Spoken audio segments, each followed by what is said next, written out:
Exercise 9.1,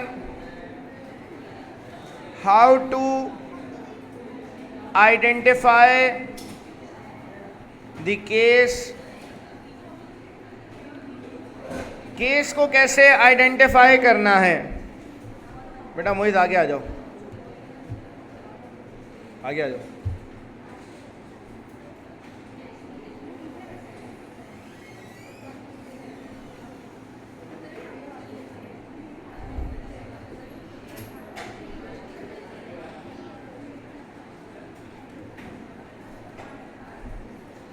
square on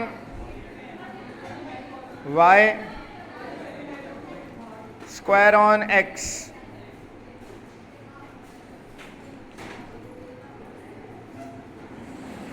case 1, case 3, case 2 और case 4।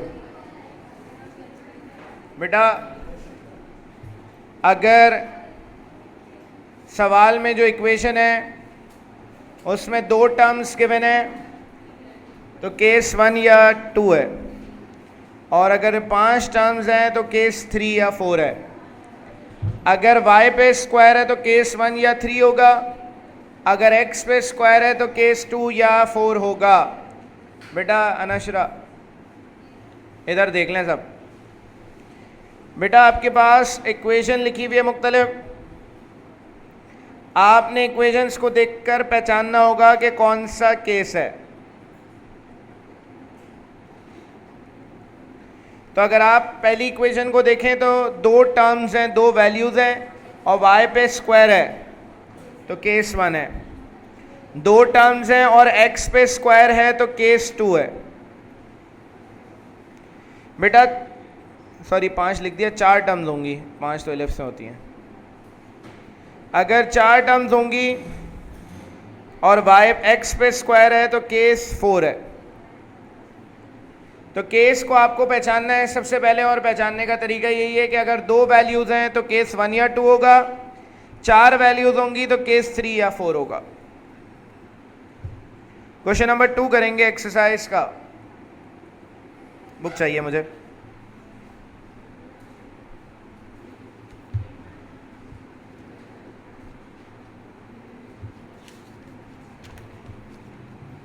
Question number 2 में कहा जा रहा है determine the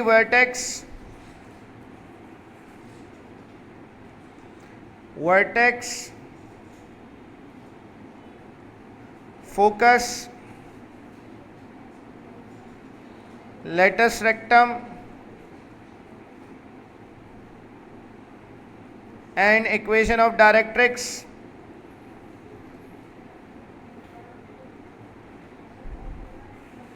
of the following. Also find the equation of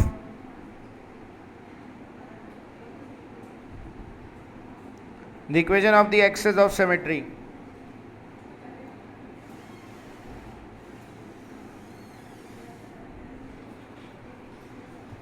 इसका पार्ट 1 है y स्क्वायर बराबर है -8x के।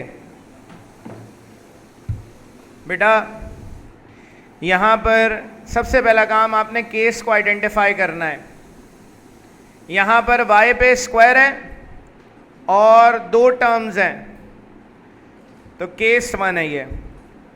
अब आप यहाँ ये नहीं लिखेंगे कि ये केस 1 है, आपको केस 1 की स्टेटमेंट लिखनी होगी।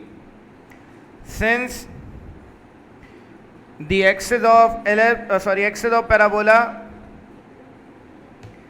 is along x axis, case 1 में axis of parabola x axis के ऊपर होता है। तो बेटा हमें इस इक्वेशन को कंपेयर करना होगा केस 1 की इक्वेशन से। केस 1 की इक्वेशन जो मैंने टेबल में लिखवाई थी y square is equals to 4ax से कंपेयर कराएंगे। बेटा x के साथ लिखा हुआ है 4a, x के साथ लिखा हुआ है -8, तो 4a बराबर होगा -8 के और a बराबर होगा -2 के।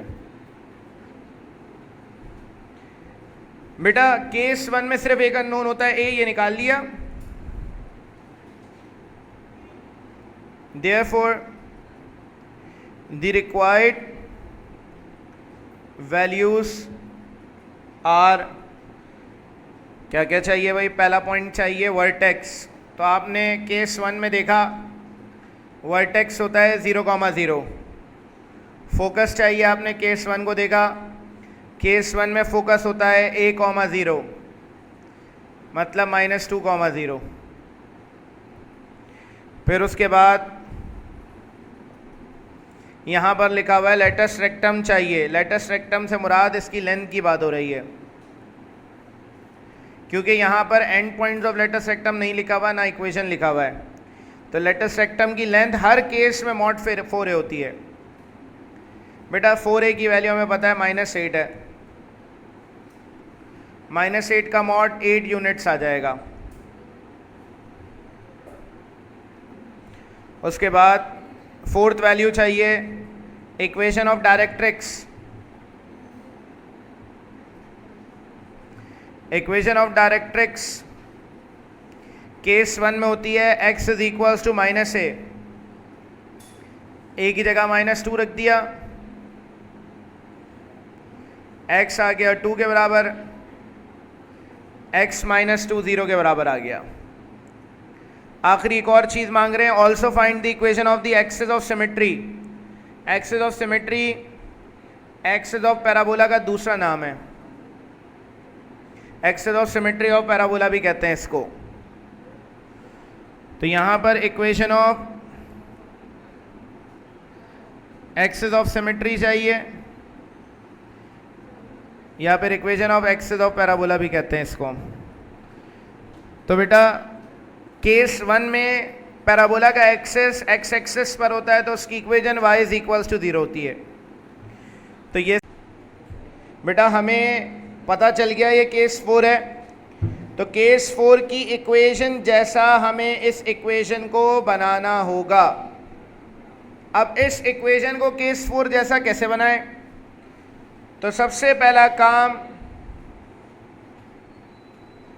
x की वैल्यूज को छोड़कर बाकी दोनों वैल्यूज दूसरी तरफ ले जाएंगे। बेटा मैं देख रहा हूं x के ऊपर स्क्वायर है, 4x साथ में लिखा हुआ है। अगर एक टर्म यहां आ जाए, एक नंबर आ जाए, तो यहां पर a + b के होल स्क्वायर का फॉर्मूला लग जाएगा। वो टर्म कौन सी होगी? लास्ट टर्म कहते हैं उसको, जिसका फॉर्मूला मिडिल टर्म का square upon 4 multiply by first term. बेटा मिडिल टर्म कहते हैं x वाली टर्म को, और फर्स्ट टर्म कहते हैं x² वाली टर्म को। तो लास्ट टर्म के फॉर्मूले में रखा मिडिल टर्म की जगह 4x, फर्स्ट टर्म की जगह x² रख दिया। लास्ट टर्म आ गई 16x² अपॉन 4x², ये आ गई 4। मतलब 4 एक ऐसा नंबर है जो कि यहां आएगा तो फॉर्मूला बंद होगा। तो हमने यहां पर एडिंग 4 ऑन बोथ साइड्स, दोनों साइड्स पे हम 4 ऐड करा देंगे।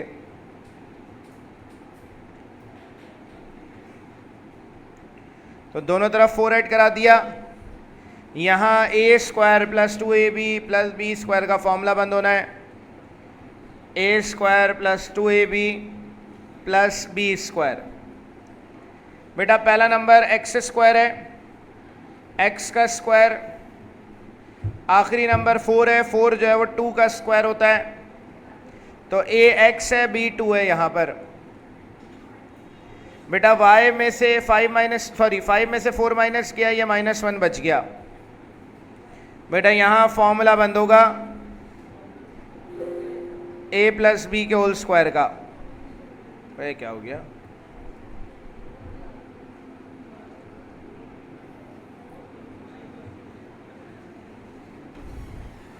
तो यह आ गया y -1।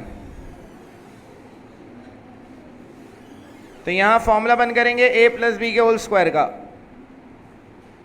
बेटा a की जगह पहली वैल्यू आएगी x, b की जगह आएगा 2। अब बेटा हमने यहाँ फॉर्मूला बंद कर दिया, ये वैल्यू आ गई x प्लस 2 का स्क्वायर y माइनस 1। ये इक्वेशन केस 4 की इक्वेशन जैसी बन गई है, इसको हमने इक्वेशन नंबर 1 कह दिया। यहाँ पर हम कहेंगे अब since the axis of parabola is parallel to y axis, तो y axis के पैरेलल है, तो कंपेयरिंग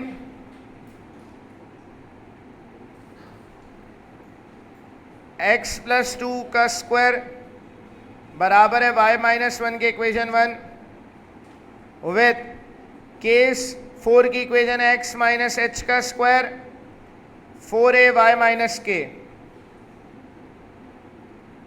बेटा इसको कंपेयर कराएंगे, x के साथ माइनस h लिखा है, x के साथ प्लस 2 लिखा है, तो कंपेयर कराने पर माइनस का h बराबर आएगा 2 के। बेटा k के y के साथ माइनस k, यहाँ y के साथ माइनस 1 है, तो माइनस का k बराबर आएगा माइनस 1 के।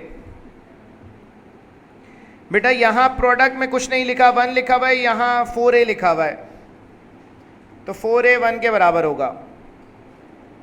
h आ गया माइनस 2, k आ गया 1, a आ गया 1/4।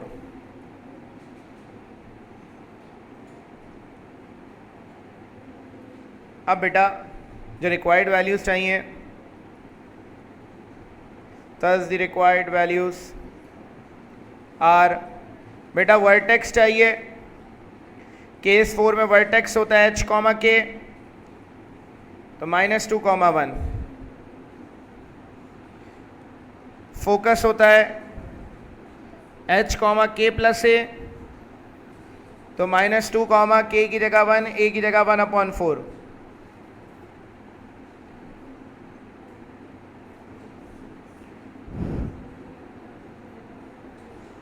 उसके बाद लेटस रेक्टम चाहिए, हर केस में लेटस रेक्टम mod 4a है, 4a की वैल्यू 1 है तो 1 यूनिट आ जाएगा। उसके बाद इक्वेशन ऑफ डायरेक्ट्रिक्स चाहिए, इक्वेशन ऑफ डायरेक्ट्रिक्स है केस में, केस 4 में y minus k is equals to minus a।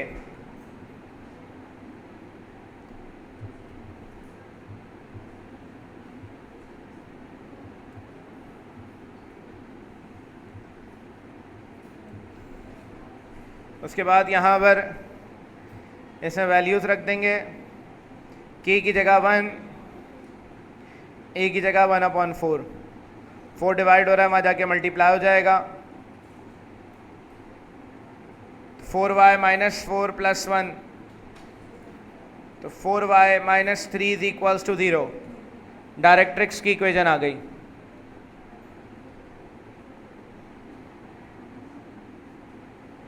और आखिरी चाहिए value equation of axis of symmetry,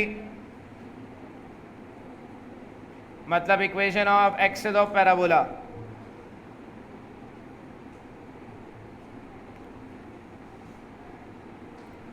case 4 में axis of parabola y axis के पैरेलल होती है, इसकी इक्वेशन होती है x minus h is equals to 0। h की जगह आ जाएगा -2, तो ये एक्सेस ऑफ सिमेट्री की इक्वेशन आ गई। Find the equation of parabola whose focus is 1, -2। Parabola का फोकस है 1, -2 और डायरेक्ट्रिक्स की इक्वेशन है 3x - 5। बेटा जब भी आपको फोकस दिया हो और डायरेक्ट्रिक्स की इक्वेशन दी हो, तो पैराबोला की डेफिनेशन से पैराबोला की इक्वेशन ड्राइव होती है। बेटा पैराबोला के ऊपर एक पॉइंट सपोज करेंगे x, y। X comma y जो पॉइंट है इसको मूविंग पॉइंट कहा जाता है कि ये मूव कर रहा है और मूव करके एक पैराबोला बना रहा है फॉर एग्जाम्पल। तो हम यहां पर ये सपोज करेंगे let P x comma y be the locus. Locus कहते हैं मूविंग पॉइंट को, एक ऐसे पॉइंट को जो कि सेट ऑफ पॉइंट्स को रिप्रेजेंट कर रहा हो कि ये एक्स मूव कर रहा है और पैराबोला के तमाम पॉइंट्स को रिप्रेजेंट कर रहा है। According to the definition of parabola, parabola की डेफिनेशन कहती है कि पॉइंट से फोकस का जितना डिस्टेंस है उतना ही पॉइंट से लाइन का डिस्टेंस होगा। अब हमें पॉइंट से फोकस का डिस्टेंस निकालना है, मतलब हमें यहां पर फॉर या to find distance P F, तो बेटा पॉइंट से फोकस तक का डिस्टेंस निकालना है। हमें इस लाइन के दो पॉइंट्स पता है। Using distance formula, distance formula d is equals to root x2 minus x1 का स्क्वायर y2 माइनस y1 का स्क्वायर।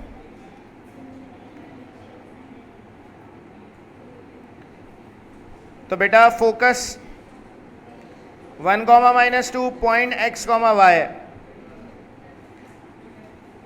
इसको x1 y1 कह दिया, इसको x2 y2।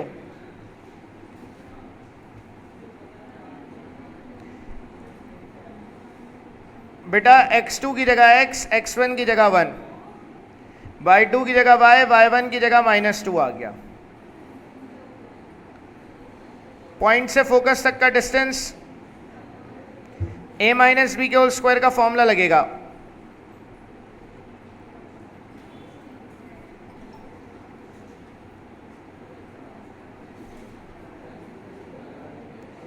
X square plus y square minus 2x plus 4y plus 5। बेटा point से line का distance निकालना है अब।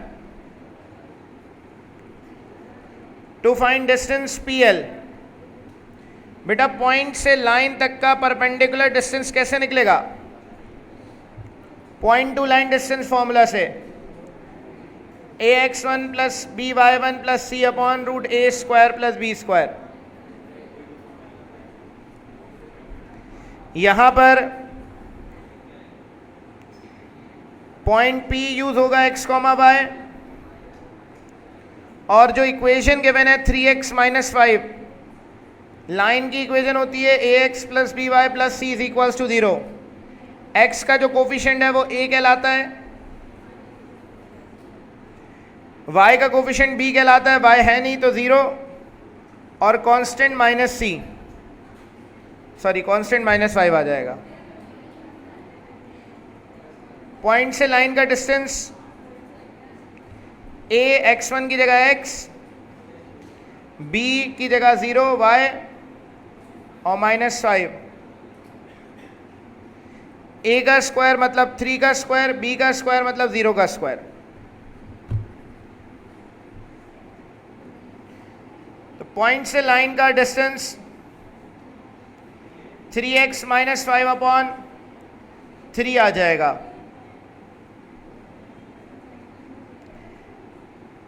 बेटा डेफिनेशन कहती है पैराबोला की इक्वेशन तब निकलेगी जब दोनों को बराबर रखेंगे। तो हम पॉइंट से फोकस का डिस्टेंस, पॉइंट से लाइन के डिस्टेंस को बराबर रखेंगे।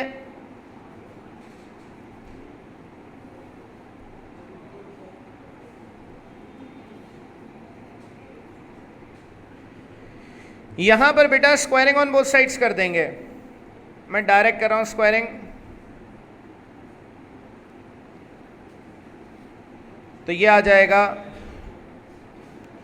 x square plus y square minus 2x plus 4y plus 5 is equals to, ऊपर a माइनस बी के होल स्क्वायर का फॉर्मूला लगेगा, a square minus 2ab plus B square divided by 3 का स्क्वायर 9। ये 9 यहाँ डिवाइड हो रहा है, वहाँ जाके मल्टीप्लाई हो जाएगा, 9x square plus 9y square, 9 2 18, 9 4 36, 9 5 45। बेटा 9x स्क्वायर से 9x स्क्वायर कैंसिल, बाकी तमाम वैल्यूज एक तरफ आ जाएंगी। प्लस का 36y माइनस का 18x प्लस का 30x 45 minus 25, 9y square plus का 12x प्लस का 36y plus 12x plus 20 is equals to 0। ये पैराबोला की इक्वेशन आ गई।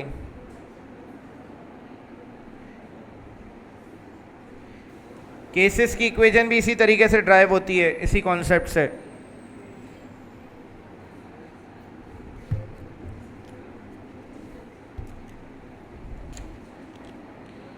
क्वेश्चन नंबर 6 बिल्कुल ऐसे ही होगा जैसे क्वेश्चन नंबर 3 करा है।